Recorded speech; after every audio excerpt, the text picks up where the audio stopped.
You're listening to Lone Star Community Radio on 104.5 KCCW LP Conroe and 106.1 KZCC LP Conroe and worldwide at irlonestar.com. Welcome to Veterans Air, the Veterans Hour. I am your host, Douglas B.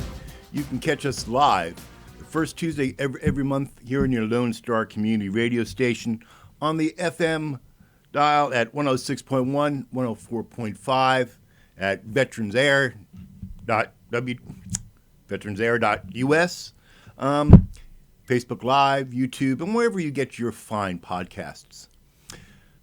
We are still doing live on the radio with the YouTube and Facebook Live and whatnot to follow afterwards due to an internet connection issue here. As always, before we start, a little housekeeping. You can reach Veterans Air on the web at www.veteransair.us. You can send us a text. You can send us a message. You can even text us in the studio on our Google phone, 936-344-3083. Speaking about our Google phone, I don't know if you all know this out there, but I am a big, huge supporter of veterans and veterans initiatives, and I am also a Military Veteran Peer Network mentor. Now, I've been receiving a lot of calls since the Afghan pullback from a lot of different veterans that are having a difficulty with this. I want to tell you right now, if you're listening to the sound of my voice and you need somebody to talk to, call me, text me on the Google phone, 936-344-3083, and I'm going to talk to you. Dangerous Dan's going to talk to you. Maybe Nikki, our new intern, will talk to you. But if you need somebody to talk to, need somebody to vent to, go ahead and give me a call. I will listen to you. We were going to talk about the NRA conference today and the 20th anniversary of 9/11. The NRA conference did not happen, caused COVID. Very upset about it. But that doesn't mean that we don't have things to talk about, because we do. September 1st, if you did not know, House Bill, what is the House Bill number? I have it here. Hang on. I guess I don't have it. Constitutional carry came into being. House Bill, I think it's 1335 or 1535. I thought I wrote it down, but I guess I didn't. And anyway, constitutional carry is the law in Texas now. I am of two minds about constitutional carry. On the one hand, I don't think that we as citizens of the United States need the government permission to carry a firearm. It's in the Constitution. It's part of our inalienable rights. And it's in the Constitution as the Second Amendment, not to limit the citizen, but to limit the government. Our right to bear arms shall not be infringed. I don't know why the government thinks they have or has a hard time with understanding that, because it's written there clearly. So I believe that everyone should have the right to carry without getting a license from the government, on one hand. On the other hand, there are people out there that clearly should not be walking around with a firearm. If you're a felon, you no longer have a Second Amendment right. Convicted of domestic violence, no longer have a constitutional right. And there are certain people out there that are just wackadoodles. That is a technical term, by the way. That should be nowhere near a firearm. And you know who they are. You've run across them the same way as I have. So how do we, as a society, control the firearms? Well, there's two camps upon this, if you will. The one camp says your rights shall not be infringed, period. And then the other camp that says we need common sense gun control. The common sense gun control people believe that you should not have a firearm. Firearms are inherently bad, and they have been attempting to take away your Second Amendment rights forever. They have not been successful to date, but they have made it really, really difficult. Have you been out there to buy ammo lately? Ammo has gotten extremely expensive. And why has it gotten so expensive? Well, there's a couple of reasons for that. The two major ones are we can no longer smelt lead in this country.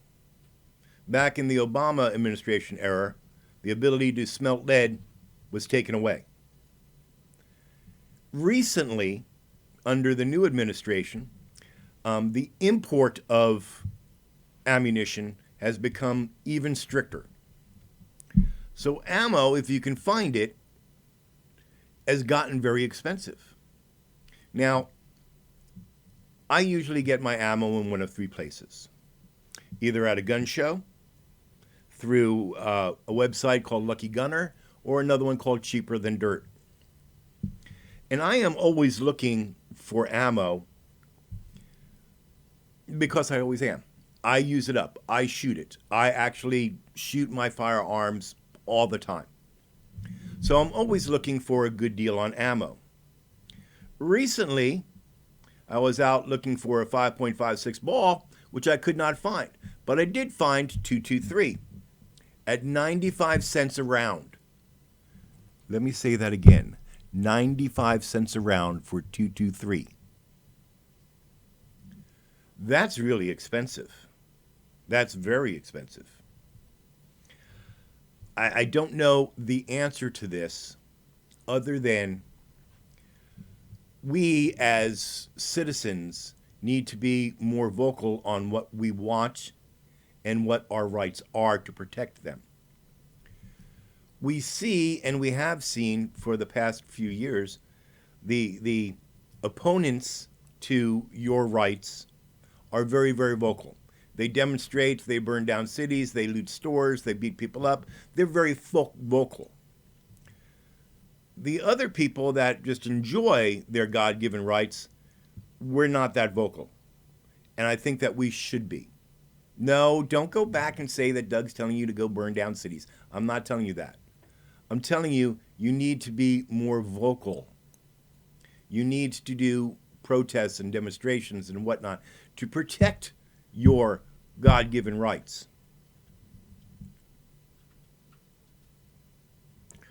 Let's talk about God-given rights for a second.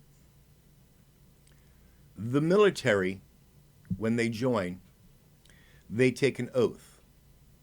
That oath is very similar to the oath that police officers take, and is very, very similar to what your congressmen and senators take as an oath.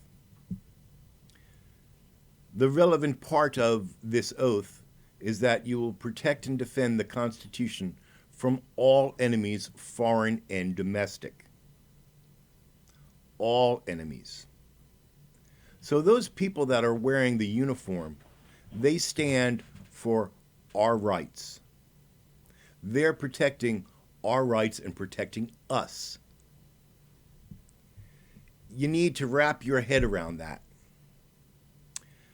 As a veteran, when you left the military service, whether you left good or bad, nobody relieved you of your oath.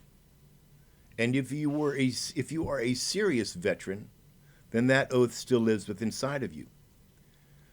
You have an obligation to protect and defend that Constitution. I do by this show.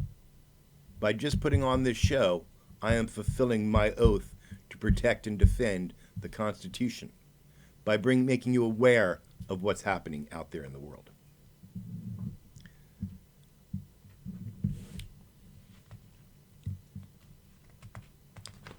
Where did I put this? I think I put this after my commentary. Yeah, I got a very long commentary today. But I wanted to bring something up here. Well, I guess I didn't. So I'm going to do this off the top of my head and hope that I don't forget it. I wanted to talk to y'all for a little bit about being conscious of what you do, of being conscious of the other person. Because love, don't hate, just love. In this country, I see our rights being whittled away a little bit at a time. And I see these rights being whittled away a little bit at a time, most recently, cause COVID. I am not anti-vaxxer. And if you listened to last month's show, and you realize that that's sarcasm, you'll know that I'm not an anti-vaxxer. If you are able to get the vaccine, do so. I don't think, however, that our government and our representatives need to be belittling us and coercing us into getting the vaccine. I see companies and states and cities incentivizing people that have not gotten the vaccine with money or this, that, or the other thing. If you get the vaccine, we'll give you a check for $100. Where's mine? Where's my money? Where's everybody else who went and got the vaccine's money? And you know what? You know where that money's coming from? It's coming from you and it's coming from me. Believe it or not, I pay taxes. Believe it or not, you pay taxes. All this money that the government is giving out, it's not their money to give out. It comes from you. From you. I bring all this up to talk about the Fifth Amendment. If I ask you right now what was the Fifth Amendment, 9 out of 10 you are going to say you have the right to remain silent. That is not the Fifth Amendment. You need to go back and read the Fifth Amendment because that's just a small part that you cannot be coerced into providing evidence against yourself. But there's two very relevant parts of this Fifth Amendment that people have just totally forgotten about, but have been stripped away from American citizens. The first one is that you cannot be held in prison, in jail, for a capital crime or high misdemeanors without an indictment from a grand jury.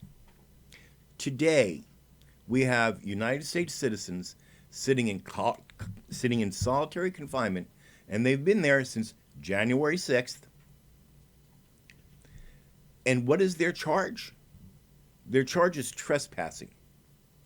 Trespassing you wouldn't think would be a high crime, but in this case it's trespassing on federal property, so it is. Not one of these cases has appeared before a grand jury. Not one. But these people are still sitting in jail awaiting a trial, and their constitutional right to the Fifth Amendment has been denied them. Whether or not you believe that they're insurrectionists, domestic terrorists, right-wing extremists, I'm going through all the things that I've been called. It doesn't matter. They're still American and they still have the right of the Fifth Amendment to protect them. I tell you, the Department of Justice, I'm talking to you, Department of Justice. You either convene a grand jury for all these people or you release them, period. The Constitution demands it. Where is the ACLU? Is that who it is? The Civil Rights Organization? Where the hell are you for these people? I also want to mention to you that the Fifth Amendment says that the government can't take your personal property without fair compensation. Do you own land? Do you own a building? Do you perhaps have a rental property? If you have a rental property, you haven't been able to collect rent, have you? Because can't evict anybody if they don't pay rent, cause COVID. First point, no law was enacted to strip that right away from you to collect rent. None. Second point, the CDC is not a regulating body. They're not Congress, nor are they the Senate. They can't, their mandates mean absolutely nothing. 3, if you own a rental property and you're attempting to collect rent and you can't, so you can't evict these people, if you don't pay your property tax on the building you own, the government takes it away. If you don't pay your mortgage on that building, the mortgage company takes it away. If you don't keep that building in proper repair, health department takes that away from you. The city government building codes can take that away from you. You do not have a Fifth Amendment right any longer. Does this tick anybody off out there? I hope it does. I really, really hope it does. Because you all need to start paying attention. There's my rant for today.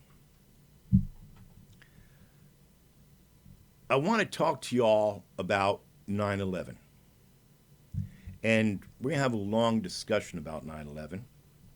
So if you do not have your drink readily available, go get some, because you're going to need it by the end of my commentary here. On Saturday is the 20th anniversary. I don't know a better word than that, but that's not the proper word, of this country being attacked, of the planes crashing into the Twin Towers, a field in Shanksville, Pennsylvania, and the Pentagon. It's been 20 years. Today, there's a man walking from Washington, D.C. to Shanksville to Ground Zero. He'll be at Ground Zero on Saturday. His name is Frank Siller. And the reason that he's walking is to remind America about what happened on 9/11. Frank Siller is the CEO, president, founder, whatever his title is, for an organization called Tunnel to Towers. And you may know this organization. I talk about them on September 11th. I am a contributor every year to Tunnel to Towers. And I've even had them on the show before. Now, Tunnel to Towers organization was created in the aftermath of 9/11 to honor their brother, Stephen Siller. Now, Stephen Siller, and I wrote this all up. Let me read you what I wrote. Firefighter Stephen Gerard Siller was the youngest of 7 children born to May and George Siller. At the age of 8, Stephen lost his father, and a year and a half later his mother passed away, leaving him an orphan to be raised by his older siblings. For a while, Stephen went through a period of struggle, but thanks to the love of his siblings and the values instilled in him by his parents, he grew up to be an extraordinary individual and a dedicated firefighter. More than most, he knew that time was precious, and he accomplished a lot in his 34 years. On September 11, 2001, Stephen was assigned to Brooklyn Squad 1. He had just finished his shift, and he was on his way to play golf with his brothers, when he got the word over the scanner that a plane had hit the North Tower of the World Trade Center. Upon hearing the news, Stephen called his wife Sally and asked her to tell his brothers that he would catch up to him later, and returned to Squad 1 to get his gear. Stephen drove his truck to the entrance of the Brooklyn Battery Tunnel. but the tunnel had already been closed for security purposes. Determined to carry out his duty,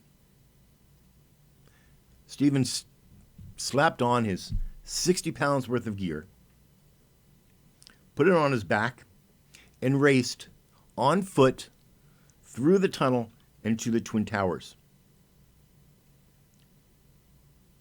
Stephen lost his life in the towers, saving others.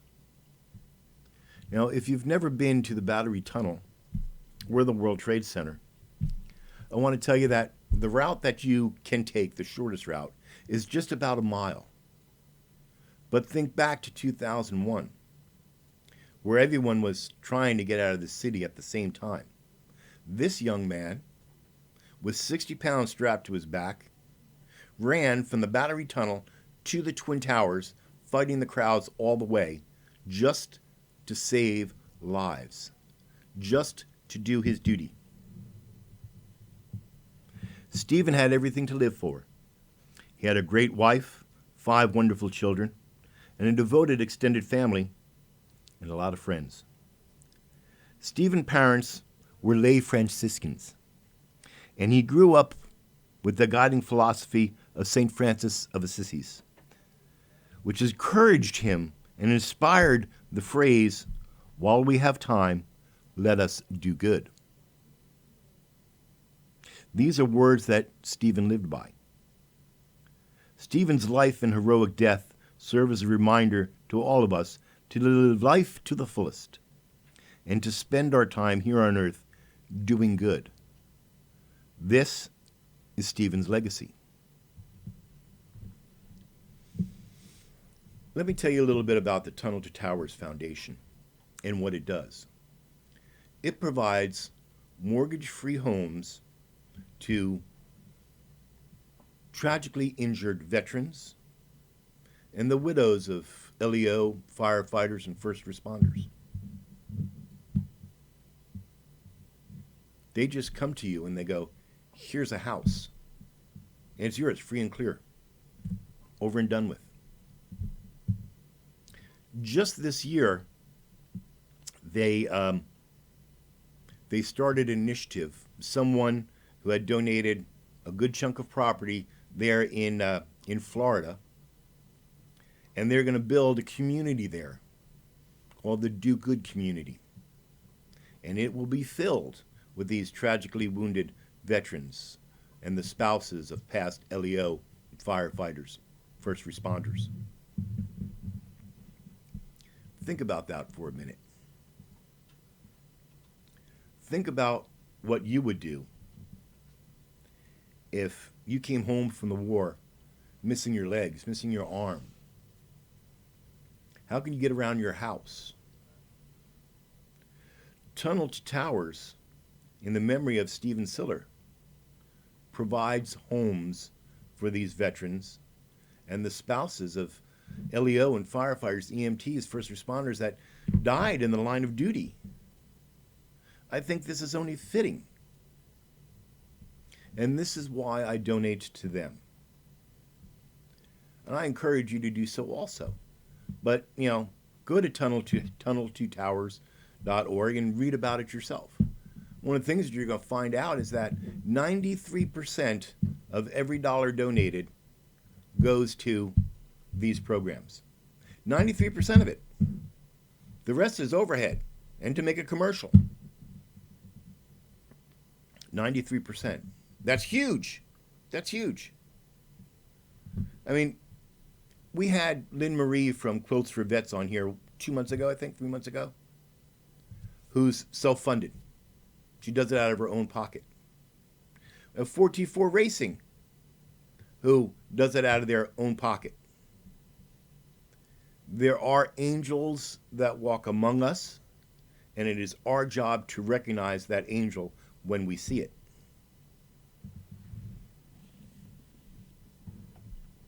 This year, I have found a way for you, my good listeners, to support Tunnel to Towers. And I mentioned this on the last show, I believe. This year, working with MKT Distillery, they're going to release a blended bourbon branded for Veterans Air. Now, this is a great thing. Veterans Air has got a race car now, and now we're going to have a whiskey, a bourbon. I went down and visited with the good people at MKT, and I found out a couple of things. First off, MKT employs veterans. Second, I believe it's the third Friday of every month down at their distillery in Katy, they host a veteran get-together. So if you're there in the Katy area, I encourage you to go down to MKT Distillery. It's on 1st Street in Katy for their veterans get-together. Sample some whiskey, if you will, or not. Hang out with fellow veterans, shoot the breeze, play some backyard Jenga. It's a good time there. Now, while I was working with MKT Distillery, and I believe the label of the bourbon bottle is up to be seen right now, this is going to come out on December, and we're going to have a big, huge release party. But what's important to you about this bourbon is that a good portion of the proceeds from the sale of this bourbon goes to, yep, you guessed it, Tunnel to Towers. Now, this is a limited run, so if you want a bottle, contact Veterans Air, contact MKT Distillery, and we'll put one aside for you.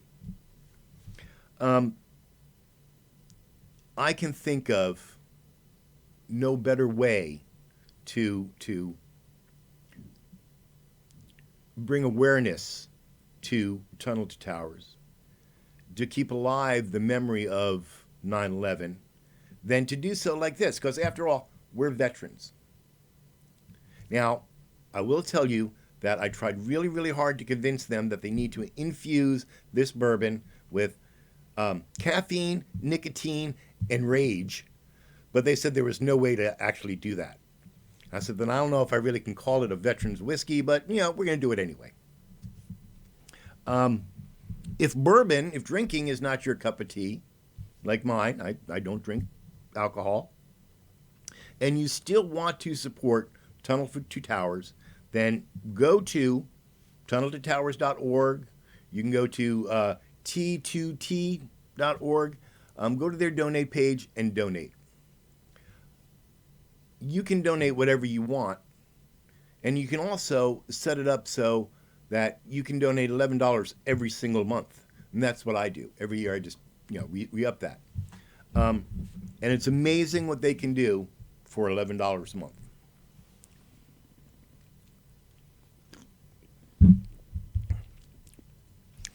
Hey, I'm already at 24 minutes in, right? Damn, I need to step it up. All right, we're going to do the commentary last because it's kind of long, and I want to make sure I get to some other things that are of importance. I want to talk about, oh, no, you know what? I'm going to do a shout-out to my sponsors here. A shout-out to East Meets West Productions, who actually pays me while I'm here talking to you. So they sponsor this show. East Meets West Productions is a full-service business and marketing consultants that are helping vets start and fund their businesses for over 25 years. That's old. It's over 30 years now. I've been doing this show for going on to my 5th year, right? So it's over 30 years now. For more information, give EMW a call at 361-904-0044, and you tell them that Doug told you to call. There's some things going on this month that you need to be aware of, that you may want to be aware of. The first is today, on the 7th. Celebrate, remember, and honor our fallen heroes from 5:30 to 7:30 p.m. at the Montgomery County Veterans Memorial. That's down there by 45. We encourage you to wear red, white, and blue. And there's going to be we will do the singing of the national anthem. We'll have guest speakers and a memorial for our fallen soldiers. Go out and check that out. Support support our fallen soldiers. I want to talk to you about the VFW. The VFW, and we did this last year. We had the commander and the junior vice commander on, Commander Kelly and Marcy Phillips. They talked about Patriot's Pen, the Voice of Democracy, and Teacher of the Year. So I'm going to talk to you about those things now, briefly. And if you're interested in any of these programs, you can go to veteransair.us/VFW, all in lowercase. Again, that's veteransair.us/VFW, and you can download the forms for what you need. Patriot's Pen. Now, this is a great little thing. And what it is since 1947, the Voice of Democracy, I said Patriot's Pen. Conducted nationwide, this VFW-sponsored youth essay competition gives students the opportunity to write essays expressing their views on an annual patriotic theme. We invite you to join more than 138,000 students who participated last year in this contest. The national winners will receive at least $500, and the first place national award is currently $5,000. This is a scholarship program. So first place gets $5,000, second place $4,000, third place $35,000, fourth place $2,700, fifth place $2,500, so forth and so forth and so forth. What you have to do is you have to write an essay. And this year's theme for the essay is, how can I be a good American? How can I be a good American? You just have to write an essay for this. And you submit the essay. And you submit the essay to your local VFW. The form looks like this. And you can find this at veteransair.us/VFW. Download it, write your essay, submit it. There is a deadline, and the deadline is October 31st. So you have almost 2 months to write this essay. I encourage you strongly to go write this essay. Mom, Dad, Grandma, get your kids that are in high school to start writing this essay. The easiest way to pick up some scholarship money. The next we have the Voice of Democracy. Since 1947, the Voice of Democracy has been the Veterans of Foreign Wars' premier scholarship program. Each year, nearly 57,000 high school students compete for more than $2 million in scholarships and incentives. Students compete by writing and recording an audio essay on an annual topic each year. This year's theme is America, where do we go from here? You write an essay, you turn on your webcam, you read your essay, and you send all this in to your local VFW. And you may pick up a hefty scholarship. Voice of Democracy. Again, get the form downloaded from veteransair.us/VFW. Fill it out, write your essay. Last program I want to talk to you about today from the VFW is the Teacher of the Year. This is something that the VFW does every single year. You get to nominate a teacher, and if the teacher wins, they get some prizes. Let's take a look at what the Teacher of the Year program entails.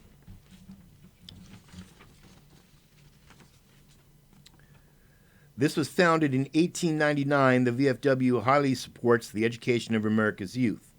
VFW and its auxiliary have developed a slate of programs dedicated to helping America's educators. VFW citizen education programs stimulate interest in America's history, tradition, Americanism, civic responsibility, flag etiquette, and patriotism. Do I need to say that again? These citizenship education programs stimulate interest in America's history, tradition, Americanism, civic responsibility, flag etiquette, and patriotism. VFW wants to identify and recognize America's best educators who instill a sense of national pride in their students. It offers cash awards, commemorative plaques, all expense paid trips to the VFW National Convention, so forth and so forth. Do you have a favorite teacher out there? Is that teacher instilling in you goodness of being an American, pride in being an American, teaches you flag etiquette, how to fold a flag, how to dispose of a flag? Does it instill in you pride in your country? If that teacher does these things, you might want to nominate them for this award. Because if they win the award, they get $1,000 to help pay expenses to continue teaching the way they're teaching. Gives the school $1,000. This again is due on the 31st of October. You fill it out, write a 350-word essay about why this teacher should be Teacher of the Year. And bingo, they'll win. VFW 4709 does this every single year. Every single year we do a Teacher of the Year. There's some good teachers out there, and there's some bad teachers out there. I think it's high time that we recognize the good teachers, the teachers that teach our youth instead of indoctrinate our youth.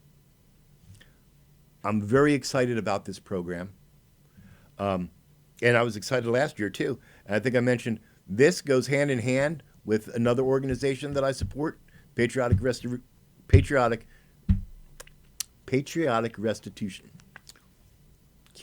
I can't talk today. And Coach Yates, who does this patriotic restoration.org. If I knew about this when I was in high school, I would have nominated my coach, my track coach, because Coach O'Leary had a profound effect on my life. Here I am, I'm 57 odd years old, and I still remember Coach O'Leary.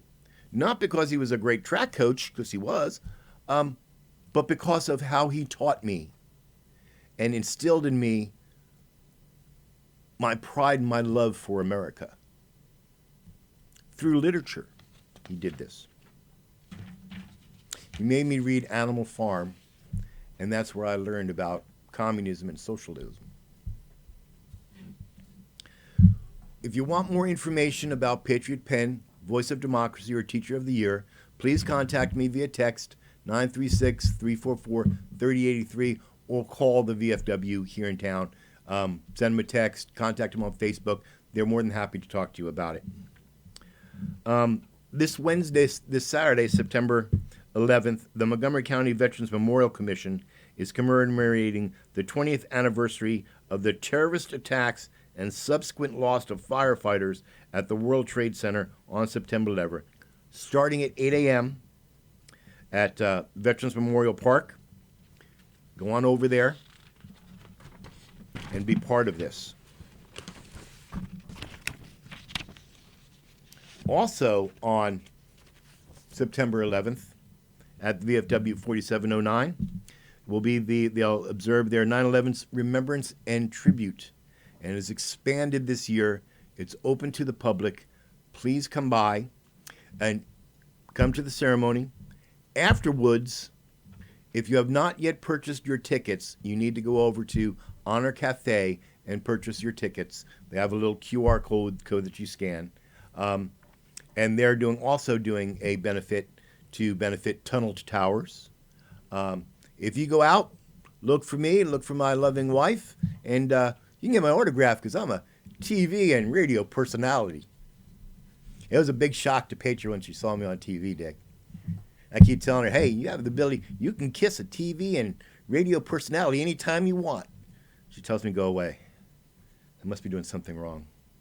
But anyway, I will be there, of course. 9/18, September 18th, if it's not canceled, High Caliber Gun and Knife Show will be back at the Lone Star Convention Center, September 18th through the 19th. Doors open at 9 a.m. It's been a while since we've gotten to be able to get out to a gun show. So if they still have it, let's go ahead and do it. Dick, how much time do I have? Can I have 30 minutes? Can I run over? 10 minutes. I only have 10 minutes? I don't know if I can do this in 10 minutes. But we're going to try to do this in 10 minutes. Here's my commentary for September 11th. Where were you when the world stopped turning? It's been 20 years since that morning, a morning that's burned into my memory, and I cannot forget. I can't forget what I felt that day and what I still feel today. At the time, I was a high-priced business consultant delivering a pitch to board members in downtown Houston high-rise. When the first plane struck the World Trade Centers, it was a tragic accident. 15 minutes later at 9:02, Flight 175 slammed into the South Tower, and I knew America was under attack. As implausible as it seemed at that time, somebody attacked us. I watched in horror, paralyzed by the very thought that the United States could be attacked in this manner. It was time that I contacted Colonel Omph at the Pentagon, find out just what the hell was going on. Had the balloon gone up? As I'm navigating through the switchboard at the Pentagon, 30 minutes after I watched on live TV Flight 175 slamming into the South Tower, the phone went dead. I rushed back to the conference room, turned up the volume on the TV, just as America was being informed that the Pentagon was also hit by a plane and to stand by for video. The Pentagon attacked? That's just not possible. But you know what? As the reports came in, we found out that it was. The full impact of what had just happened hit me. We were at war. My God, I just lost Colonel Omph and Wendy Sue at the same time. That can't happen.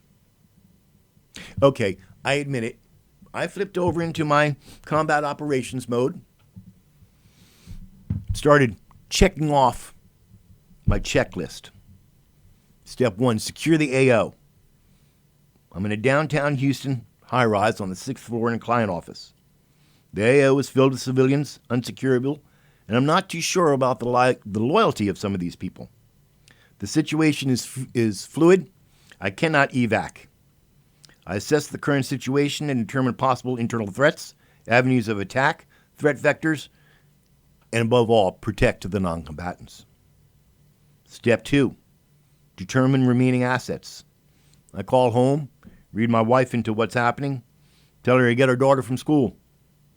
I look at the 2 other veterans that are with me, and Tim, one badass prepper, for support.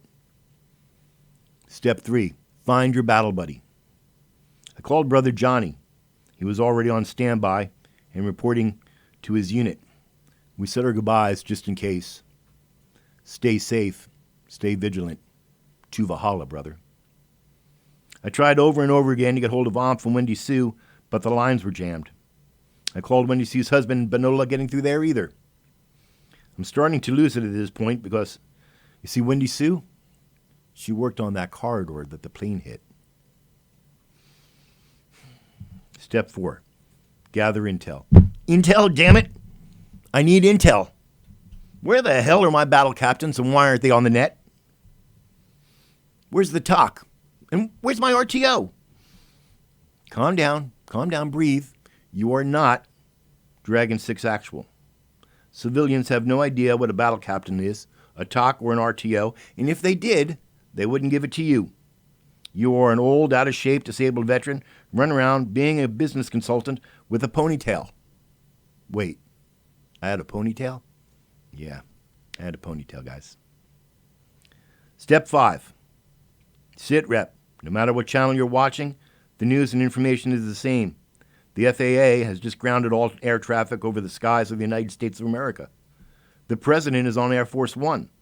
The Air Force has scrambled jets, and the Navy is sending a missile cruiser to New York City. Okay, this is good. I actually start feeling a little better. But now I'm mad. They attacked us. They do know that we're about to make them crawl back into whatever hole it is that they were born in and pray for death. At the time, I thought, hey, it's only been 9 years. I can put the uniform back on. I can go back and do my duty. But you know what? The local recruiter I talked to said no. He was all nice and apologetic, but basically he said if America needed an old, broken down NBC NCO, they'd call. Otherwise, just go home. Step 6. Prepare to shoot, move, and communicate.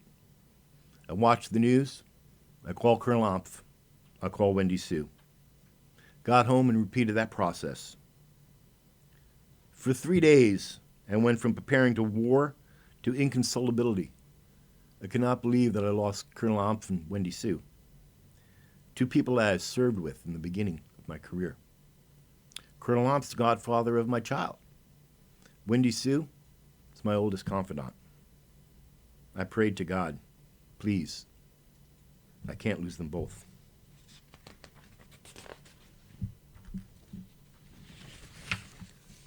Somebody did this to us. Brother Johnny survived after 3 tours in Afghanistan. Wendy Sue wasn't there that day. She was across the street at the Navy Annex, but they sequestered her. Colonel Omph, well, Colonel Omph's whereabouts has always been a need to know, but he was okay. It's been 20 years since that day, and America has changed. Just coming back from a war in a blank, blank country, we have to deal with Islamic terrorism. And we're told that Islam is a religion of peace and tolerance. We've elected the terrorists to the halls of Congress as they preach hate and death to America. We swore as a nation that we would never forget, but we have.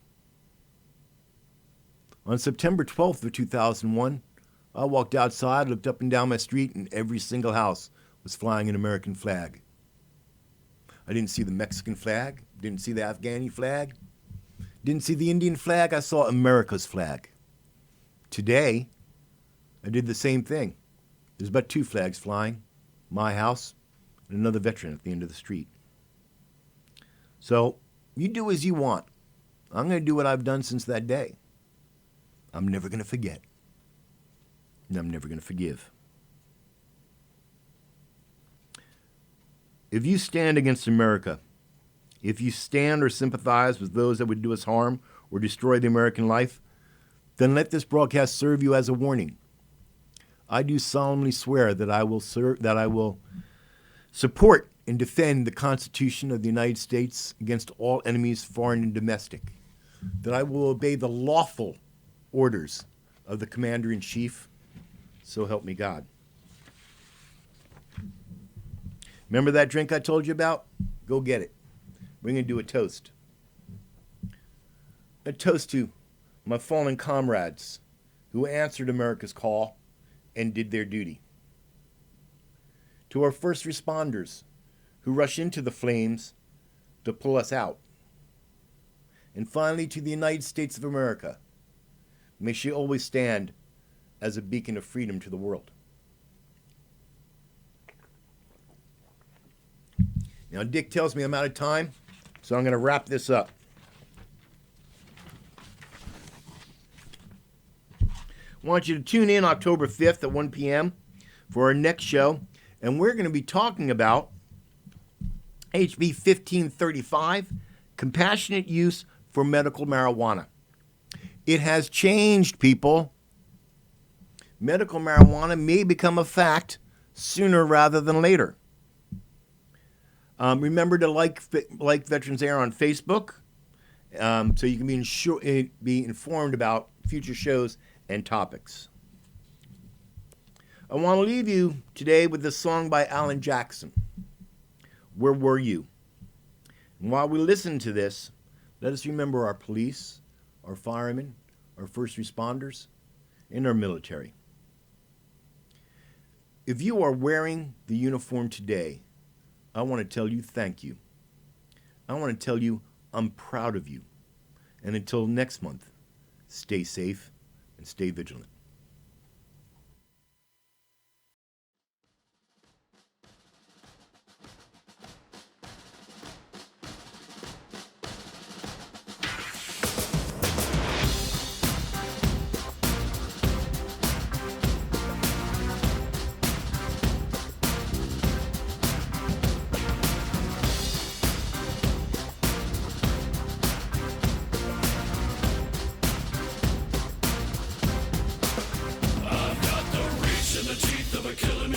With a need to bleed you when the light goes green. Best believe I'm in the zone to be. From a yin to my yang to Z. Put a grin on my chin when you come to me. Cause I'll win, I'm a one of a kind. And I'll bring death to the place you're about to be. Another river of blood running under my feet. Forged in a fire lit long ago. Stand next to me, you'll never stand alone. I'm last to leave, but the first to go. Lord, make me dead before you make me whole. I feed on the fear of the devil inside of the enemy faces in my sight. Aim with a hand, shoot with a mind, kill with a heart like Arctic ice. I am a soldier and I'm marching on. I am a soldier and I'm marching on.